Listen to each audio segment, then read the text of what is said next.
Hello everyone. Today I'll be talking about the development of face, nose, and palate.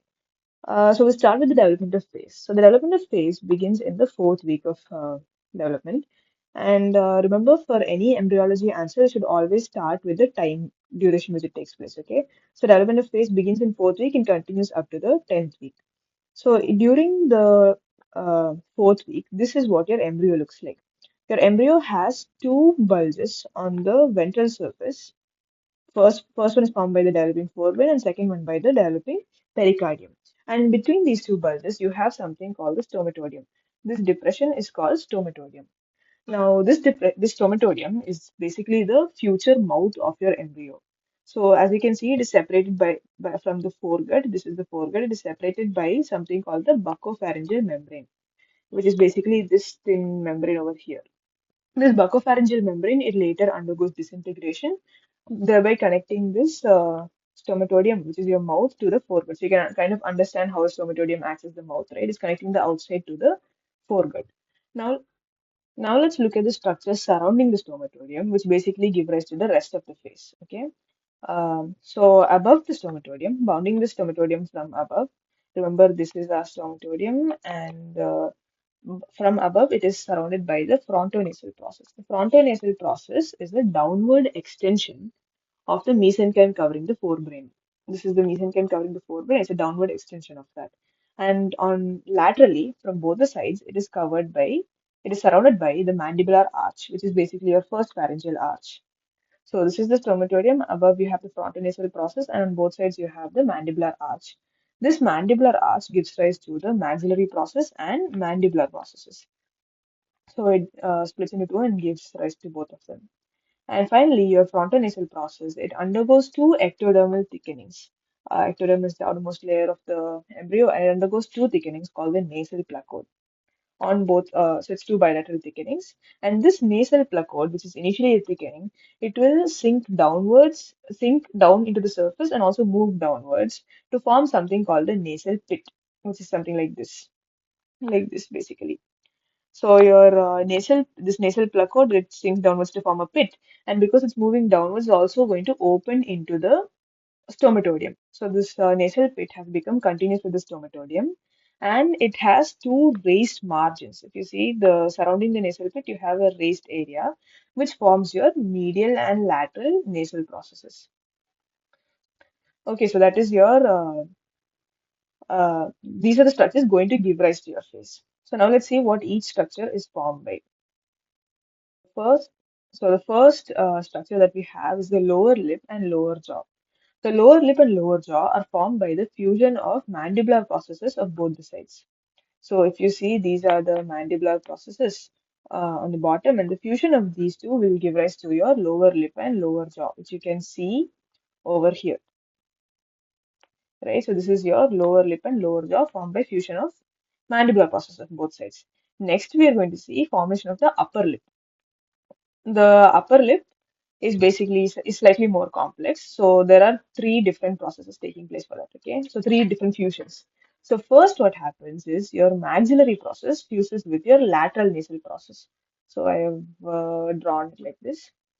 So in this diagram, this is your nasal pit. This one is your nasal pit. This is your lateral nasal process, medial nasal process, and this is your maxillary process. Okay.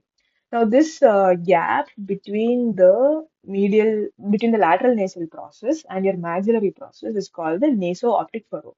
So what is the naso-optic furrow? It is the gap separating the lateral nasal process from your maxillary process.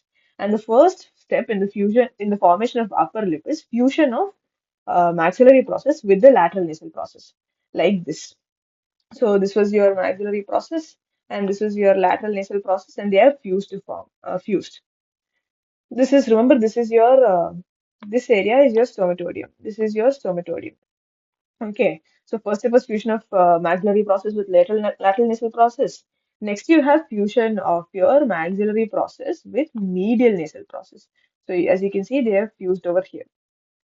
That is your second step. And the third step is the fusion of medial and lateral nasal processes with each other. So these two, they undergo fusion. This one and this one, they undergo fusion to form uh, the to give rise to the upper lip basically. And the final process is the narrowing of the frontonasal process. So if you will remember, this is the frontonasal process, right? This is the frontonasal process and it will undergo narrowing. It will come closer together to form the upper lip.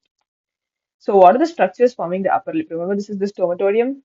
This is the lower lip and lower jaw. So the part above the stomatodium obviously is going to be the upper lip, this part basically. So what is it formed by? It is formed by, if you look at the mesoderm, the lateral part is formed by the maxillary process and the medial part is formed by the frontonasal process. I hope you can appreciate that here in orange. So if you see, the lateral part is formed by maxillary process here in both sides, and the medial part, or the also called the philtrum, it is formed by the frontonasal process.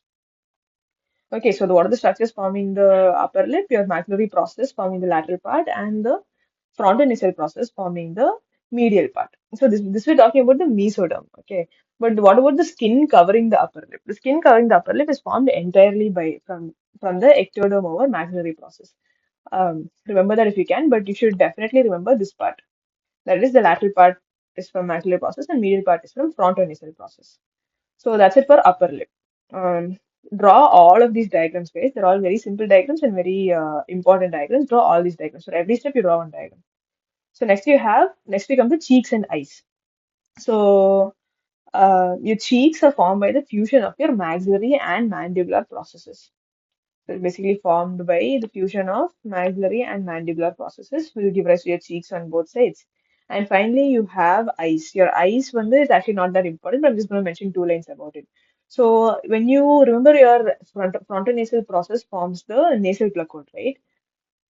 Lateral and cranial to that, you have something called lens placode. So this was your nasal placode. Over here, you have something called lens placode, which is basically your precursor for your eyeballs. Just write that, and you remember the naso-optic furrow that we studied over here. Naso-optic furrow separates the lateral nasal process from the maxillary process, right? Lateral nasal process from maxillary process, and this gap was called your naso-optic furrow. That naso-optic furrow is it will later close when when these two processes fuse, right? But its remnant will give rise to your nasolacrimal duct. So that is it for the development of face. Now coming to the most important part, that is the clinical aspects of development of face.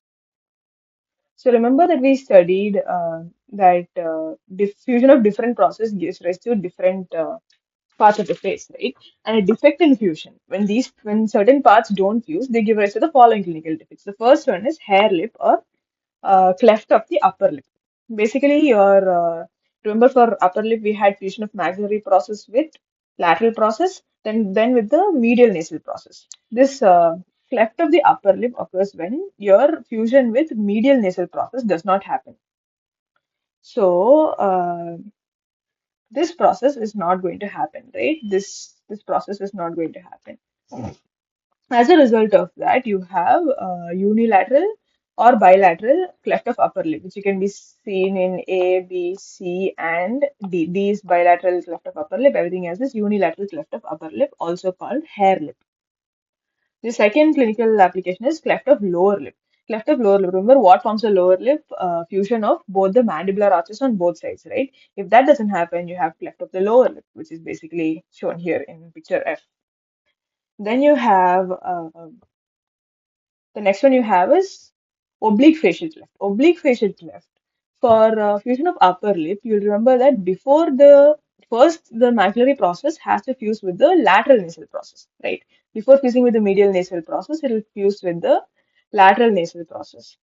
Now, this lateral nasal process and maxillary process fusion, if it doesn't happen properly, if this if this part does not happen properly, this naso-optic furrow won't be closed and you'll have a cleft over there. That is called your oblique facial cleft, which is seen in picture A, this one. Uh, so ideally you write the name and you mention what is not fusing where, okay? Finally, you have macrostomia or microstomia, which is basically due to defect in fusion of the cheeks. The defective fusion of the cheeks is due to, so either you can have increased fusion. Increased fusion will lead fusion of cheeks means more cheek, less of the mouth. Your mouth will be smaller, so that will cause microstomia. And if your cheeks don't fuse enough, then your mouth will be wider and it will cause macrostomia. These are some other things that you can write if you remember, but mainly you should mention these four, okay? Draw diagrams if possible.